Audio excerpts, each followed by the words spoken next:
दिल्ली में मैं आपको यह बताना चाहता हूं कि अगर आपको यहां आग लगी है तो इस सभा में एक आदमी भारी पड़ जाएगा, और यह नहीं लगी है तो करोड़ों की सभा कर लो, कोई फायदा नहीं है। दिल्ली जैसी विधानसभा जिसकी लिमिटेड पावर है, बहुत लिमिटेड पावर है, उस दिल्ली की विधानसभा में जो पार्टी रूलिंग है उसमें एक मुसलमान जीत के आया, एक छोटा सा अदना सा।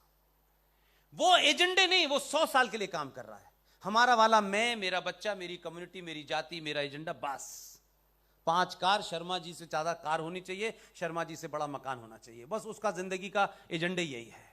उस एक अदने से आदमी ने, जिसका नाम अमानतुल्ला है, जो आजकल गिरफ्तार है, अब आप उसे गिरफ्तार कर लीजिए, जो करना है, उसने जो कर दिया वो वापस नहीं होने वाला।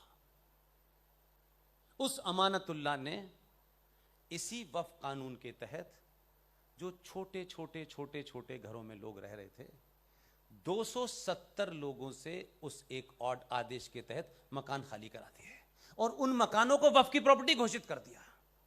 क्योंकि सेक्शन 40 ऑफ वक्फ कानून यह कहता है कि ये जो सभागार है जिसको आप अपनी सभा कर रहे हैं, इसका कोई मालिक होगा, इसका कोई ना कोई ट्रस्टी होगा।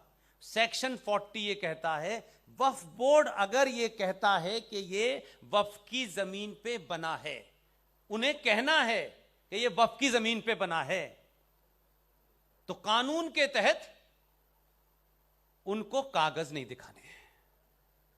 और आपके ये हमारा है और कागज लेके आए, मोहरें लेके आए, ये कागज और वो एफिडेविट, आपके लिए उसमें वो निर्देशन क्या है दिया गया है कि आप अपने कागजों के, क्योंकि आप मालिक भी अगर हैं तो आपको न हाई कोर्ट जा सकते हैं न सुप्रीम कोर्ट जा सकते हैं। यह संसद में पास किया हुआ कानून है। 117 मौन बने बैठे हुए थे। दुश्मन का मुझे पता था, अपनों के बारे में पूछिए ना सवाल। ये पूछ लो तो कहेंगे अरे वो उसके विरोधी हैं, वो इसके खिलाफ बोलते हैं। राष्ट्र के आड़े कोई आएगा वो मेरा नहीं है, कोई इंटरेस्ट नहीं मुझे। तुम्हारी पार्टी और तुम्हारे संगठन के दरवाजे पे कभी नहीं आऊंगा मैं, यही करते करते चला जाऊंगा, इसी में मुझे संतुष्टि है। एक नहीं बोला। और यह कहा गया कि आपकी अगर यह जमीन है और आप अपने कागज भी रखते हैं तो आपको कहां जाना है पता है आपको? वक्फ बोर्ड ने एक ट्राइब्यूनल बनाया है जिसमें 5 इंक्लूडिंग मुतवल्ली 5 मुसलमान होंगे। उस ट्राइब्यूनल के सामने आप अपने कागज पेश करेंगे कि यह मेरी जमीन है। दुनिया में यह कानून सुना आपने? बड़े बड़े लॉ के लोग खिलाड़ी पड़े हुए हैं। किसी लॉ में पिछले 10 साल में 20 साल में किसी ने पढ़ाया कि ऐसा भी केस है? यह क्यों पढ़ना है?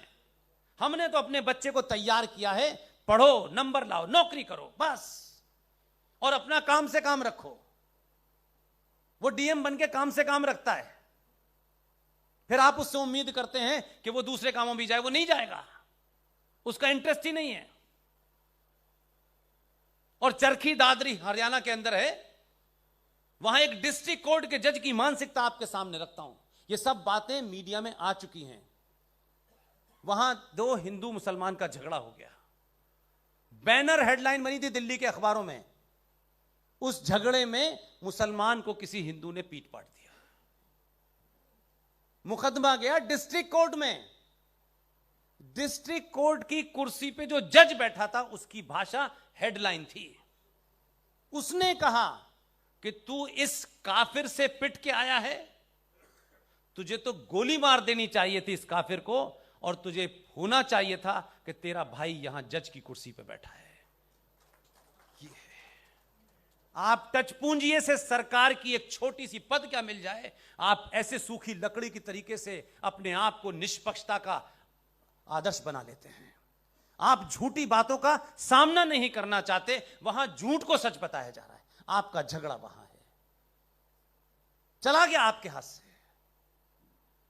और कमाल देखिए, अभी जो पूरे देश में आपने खबर सुनी होगी, त्रिची नाम की जगह है, वहां पे एक जगह है, पूरे गांव की जमीन वक्फ बोर्ड के पास है कि साहब ये तो वक्फ के पास है। वक्फ का मतलब समझते हैं आप लोग? वक्फ एक शब्द है जिसका मतलब होता है कि आप अपनी चीज किसी को वसीयत कर दें, आपने दे दी। इस्लाम में ज्यादातर प्रॉपर्टी अल्लाह के नाम होती है, अल्लाह को दे दिया आपने, अब अल्लाह उसका मालिक है, अब अल्लाह तो नीचे आएगा नहीं, नीचे वाले मजे कर रहे हैं। तो वक्फ का मतलब यह होता है, तो आप सोचिए कि देश